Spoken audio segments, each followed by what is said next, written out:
Most Christians don't actually study the Bible. They scan it for vibes. You see, we treat scripture like it's some kind of spiritual fortune cookie or horoscope. We open it up and we look for a verse that makes us feel good about our current mood. That verse is usually out of context, and then we close the book. Bro, that's not studying.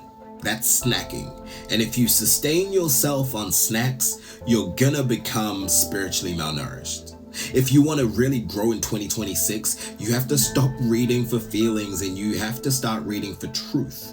Today, I'm not going to give you a pep talk. I'm going to give you a university level framework for understanding the Word of God.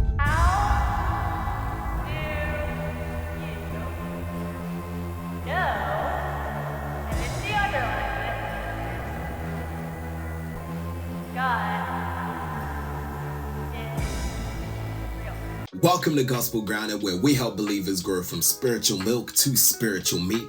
My name is Webster, and I have the blessing, the honor, and the privilege of being your host for as long as God chooses to bless this ministry. It is a brand new year, and we are starting with a brand new series called Milk to Meat. Yes, you heard that correctly. We're actually moving this time. I feel like last year we did a lot of setting the foundation, but this year, at the very start of 2026, we are moving into the growth phase. It's time to grow up a little bit. And of course, the channel wouldn't be called Gospel Grounded if we started anywhere else but the Word of God. Let's get into this. Let's be honest, Bible study is hard work, and that annoys us. We live in an age of instant gratification. We want the download. We want God to just zap the information into our brains while we sleep. Let's look at Hebrews 5 verses 12 through 14. It says, "For though by this time you ought to be teachers, you need somebody to teach you again the basic principles of the oracles of God. You need milk, not solid food. For everyone who lives on milk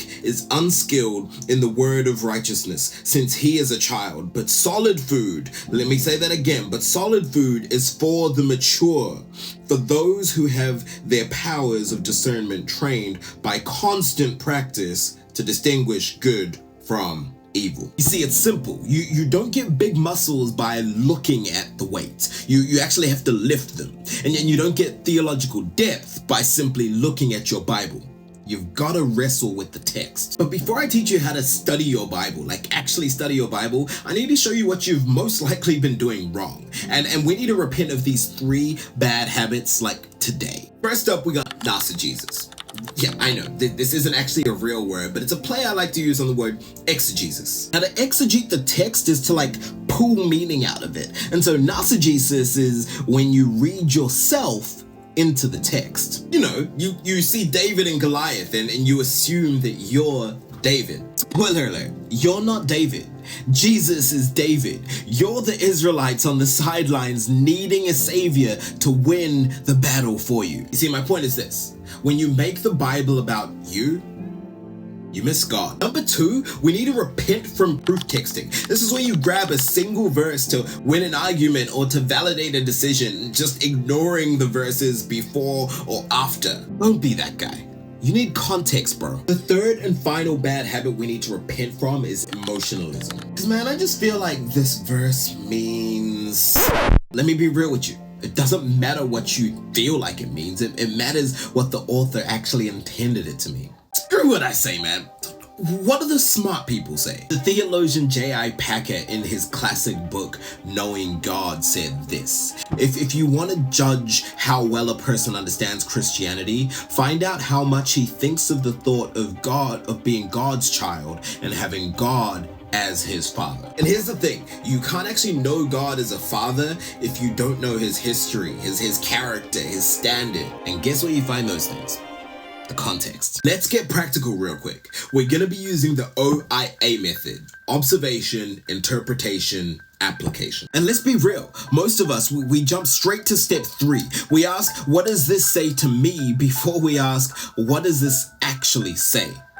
That, my friend, is backwards. We're actually going to practice this right now with one of the world's most famous verses, Jeremiah 29:11, which says, "For I know the plans I have for you, declares the Lord, plans for welfare and not for evil, to give you a future and a hope." Step one is observation. This is where we need to ask questions like who, what, where, and when. So if we observe the earlier verses, what we actually see is that this is a letter that Jeremiah sent to the surviving exiles in Babylon. You see, in the observation stage, I'm looking for context. So when I asked the question, was this written to Webster in Melbourne in 2026? The answer is no. It was written to Jews living in captivity in 597 BC. And we ask questions like, well, what's the tone? And this is where interpretations start to get a little messy, and then people haven't actually looked at the tone, because this is not a happy verse. This is written to slaves in a foreign land. And now, my friend, we're starting to get some context. Step two, well, what's the interpretation? What did this actually mean to the Jews who received this letter from Jeremiah? In Jeremiah 29, the context is God's actually telling them that you're going to be in Babylon for 70 years. You're going to die there, but I haven't forgotten about your nation. I will actually bring your children back. You see, with all of that context, the interpretation of Jeremiah 29:11 isn't that God's going to give me that promotion at work. The interpretation is that God keeps his covenant with his people even when they're being disciplined. You see the difference here? One is milk, the other's meat. Now and only now can we actually move to step three, application. How does the principle apply to me? You see, the principle is that God is faithful. God plays the long game even when things look bad, like exile. God has a plan for his church. That is a much stronger foundation for your faith than God just wants me to be rich. Here's a hack. To do this well, you actually need the right tools. I'm not saying you need a seminary degree, because I don't have one, but you do need more than a generic app. First, get yourself a study Bible. The ESV or the CSB study Bibles, these are great because they have notes at the bottom of the page that give you historical context instantly. Second, you can use a free resource like the Blue Letter Bible, which allows you to see the original Greek and Hebrew definitions, and gotquestions.org, which is great for quick summaries. If you've got a little bit of money that you want to spend, I recommend an app like Logos. Because you see, a builder uses a hammer, and a disciple, we use commentaries. Don't be too proud to ask for help, man. I already know what you're thinking. You're like, Webster, this takes too long, bro. I ain't got time for all of this. Here's some more free game for you. Lower the bar. What I mean is that consistency beats intensity. It's better for you to study 3 verses using the O.I.A. method for 10 minutes than for you to speed read 5 chapters just to check a box. Think of it like compound interest. One deep truth learned today pays dividends for the rest of your life. And a shallow chapter read today, well, that's forgotten by lunchtime. Before I let you go, there's one final crucial thing I need you to know. You can master the O.I.A. method, you can buy the best study Bible, you can have the discipline of a monk, but you can still miss the point entirely. You see, in John 5:39, Jesus, he looks at the Pharisees. These are the greatest biblical scholars of their day, and he gives them this chilling warning. He says, you search the scriptures because you think that in them you have eternal life, and it is they that bear witness about me, he says. You see, it's possible for you to master the text and to miss the Christ, just like the Pharisees. And if you're watching this today and you don't truly know Jesus, I'm not talking about facts about him, I mean you don't have a relationship with him, then the Bible to you is just a history book. It's a love story written to some stranger somewhere else. But the Bible, it's a spiritual book, and it requires a spiritual awakening to understand it. That awakening only comes through the gospel, that while we were dead, you and I were dead in our sin, unable to understand or seek God, Christ went and died for us. He took the penalty that we deserve so that we could have the relationship with the Father that we were designed for. And if you don't know him today, forget the O.I.A. method for a second. Like start with the A, acceptance. Accept the work he did on the cross, because the goal of Bible study isn't to make you smarter. It's to make you more like the one who saved you, the one who offers you salvation. Don't just read the word, bro. Meet the Word made flesh.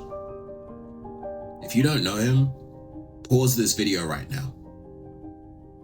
Ask Jesus, to meet you where you're at. So if you're tired of the milk, and if you're tired of a faith that feels shallow and honestly just fragile, then 2026 is your year to pick up the fork and the knife. I want to help you start, and I'm writing a book called Grounded in the Word, and it's like a beginner's guide to studying the Bible. It's not finished yet, but I do have a completed introduction to the O.I.A method worksheet, the method we've gone through in this video, and I want to give it to you for free. It's literally like a template that you can print out and put next to your Bible tomorrow morning. If you click the link in the description, you'll be able to download it, and you can try the method with Psalm 1. Friend, my prayer is that we would build a faith that can carry the weight of the world. My prayer is that through this series, we would truly go from spiritual milk to spiritual meat. Let's do that together. And until then, God bless you.